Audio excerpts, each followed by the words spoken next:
Now, on Tuesday, the New York Times released a damning report detailing 1 decade of Donald Trump's finances from his days in real estate. Now, as it turns out, he's a bumbling moron who lost about $1 billion of his, well, not his own personal money, I'll get to that point, between 1985 and 1994.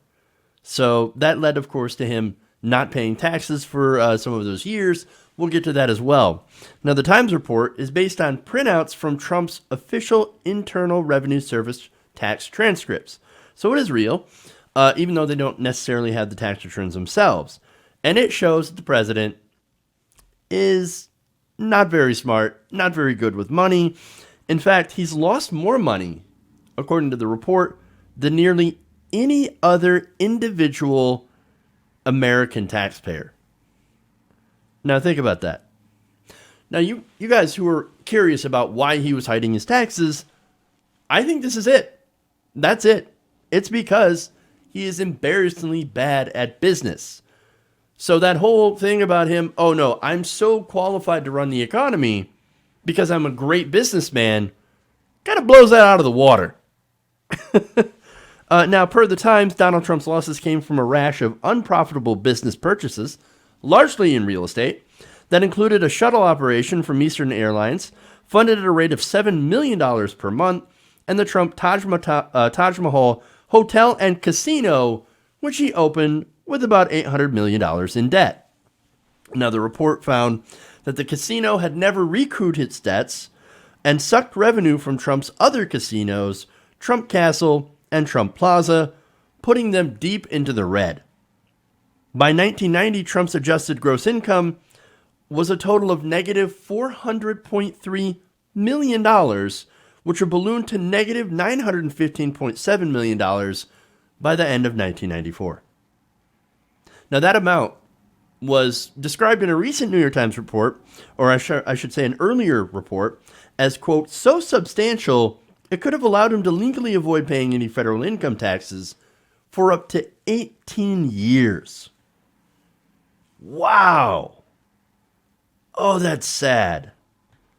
I mean, super sad. In fact, he didn't actually pay any income taxes for 8 of those 10 years, only paying income tax in 1987 to 1988. Now, remember, this is only 10 years. He could have not paid income taxes for far longer, and we just wouldn't know it. Now, more. Trump was required to pay taxes both years, 1987 and 88, through the alternative minimum tax, which the Times described was created to make sure wealthy people could not avoid all income tax through loopholes and deductions. So it wasn't necessarily just a normal tax. It is the alternative minimum. So take that as you will. So now the question is, what kind of idiot loses money owning casinos? I mean, you have to be really, really bad. Doesn't the house always win? And that's the whole point of a casino, is to separate fools with their money. I mean, okay, now there's more. The report also notes that Trump did make some money, some revenue in that time. For example, he got a $67.1 million salary in 1988, which came from a lucrative deal with former TV host Merv Griffin for the Taj Mahal, and an unexplained $52.9 million in interest income in 1989. So you have two sources there. A deal for basically the Trump name, which was still very big, and some business interest where basically we don't know where it came from. That was his income. Not from any of his business. No, just from basically something that he was born with, his name, and some sort of interest. Okay, now it gets worse. Per the Times, Trump's primary money-making scheme, however, wasn't those two different things. It was a corporate raider, in which Trump would buy stock in companies to fuel speculation that he would buy out the company only to drive up the stock price and then cash out. So he would go in and he'd be like, oh, I'm going to buy a bunch of stock in this company because, you know, I eventually want to take it over. So he'll go to the press and be like, I want to take over this company. I'm slowly buying it out. Look at all the shares I own already. And what would that do? That would drive the stock price up. And then he'd just be like, suckers, I'm actually not going to buy it. I'm going to sell all my stock. And that's what he did. And then that's primarily where he would make a lot of his money. So now that screws over companies long term, of course. And after a while, people caught on. Eventually, the Times reported the scam stopped working when investors gave up on taking his boasts seriously. Oh, it's that Donald Trump. He's trying to scam us again. Yeah, we're just going to ignore that and not buy into stock in this company. Oh, man.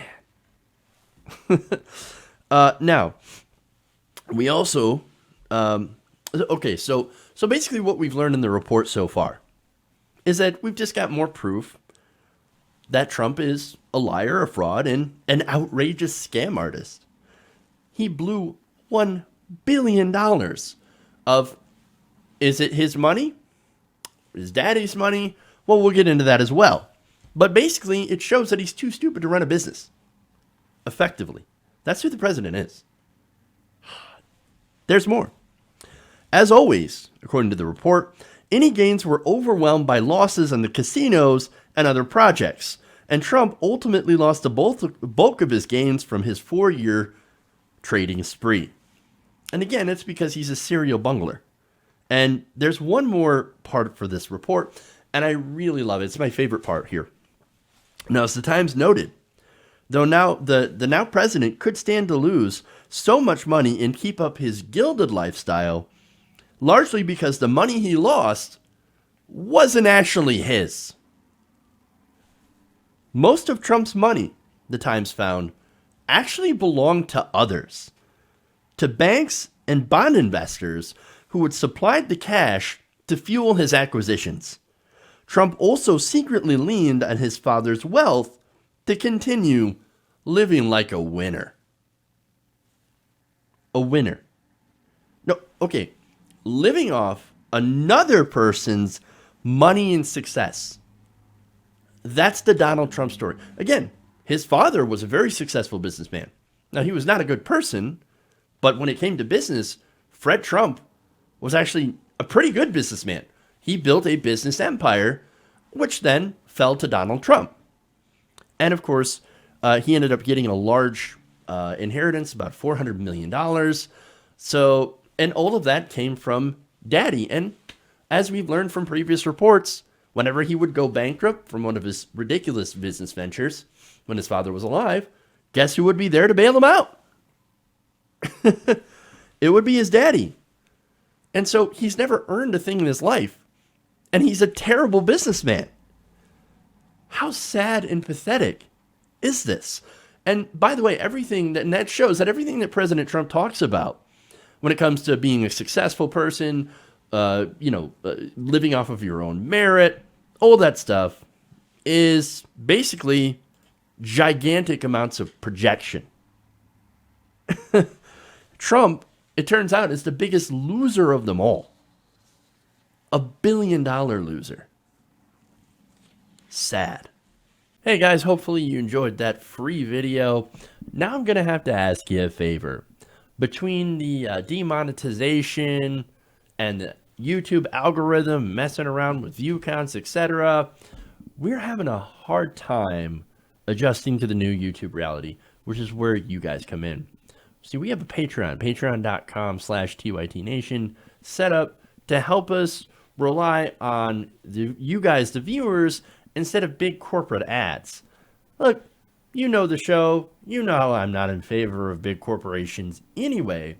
So help us transition away from relying on the ad model to pay the bills and sign up to be a patron, patreon.com/TYTNation. That goes a long way to help us keep the lights on. And you guys will know that you're supporting independent, progressive media.